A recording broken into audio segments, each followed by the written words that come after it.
BLDC ceiling fan কি হিসেবে install করবে আমি আপনাদের দেখাই দেখতে হইতে আমার কাছে এখন নয়া বিএলডিসি সিলিং ফ্যান আছে কারণ কাগজে তার লেখা আছে কিভাবে চালাইতে রিমোট খাগ দেখতে হইতে সব আছে মেইন মোটর তো এখানে একটা এটমবর্গর আইকানো মডেল দেখতে হইতে সারা ফার্স্টে আমরা ডাকনার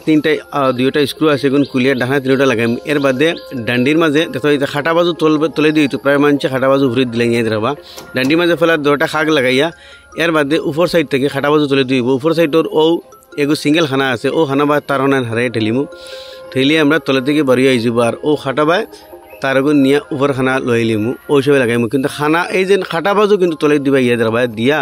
ওগুলোর মাঝে আছে তার উপর রবার নাট প্লাস তলর নাট এই নাটটা আমরা লাগাইয়া তার ওয়াশার আগুন দিয়া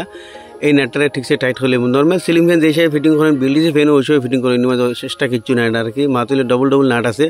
এর বাদে ডবল নাট লাগাই টাইট করিয়া ফিংও লাগাইবা এর বাদে তার ওয়ার এখানে কানেকশন করবো লাল আর খালা লাগাইয়া ঠিকসে ওয়ার দিয়ে আমরা টেপিং করিয়া ঠিকসে টেপিং করে রাখি দিম যাতে কোনোবাই টাচ হয় না দেখতে হইতে এখন লাগিছে কাফিগুলো লামাইয়া উপরের স্ক্রু আছে টাইট হয়ে দিব এখন হইলে উপরে রবার আর নাটগুলো লাগানি তো এইগুলো আপনি উপরে খড়াত লাগাইতে আর বা বাউলাও লাগাইতে আর যে হিসাবে আপনার খড়ার সুবিধা রিমোটের মধ্যে লাগাই দিয়েছি ব্যাটারি এখন আমি খড়াটা লাগাইয়া নাটগুলো লাগাই ঠিকসে টাইট দিলেই দেখতে হইতে নর্মাল সেলাং ফ্যান যে হিসেবে লাগাইন বিএলডিসি ফ্যান আপনি তো ওই হিসেবে লাগাইন এখন রিমোট মারলাম দেখতে হইতে আপনি তো সামনে ফ্যানটা চলের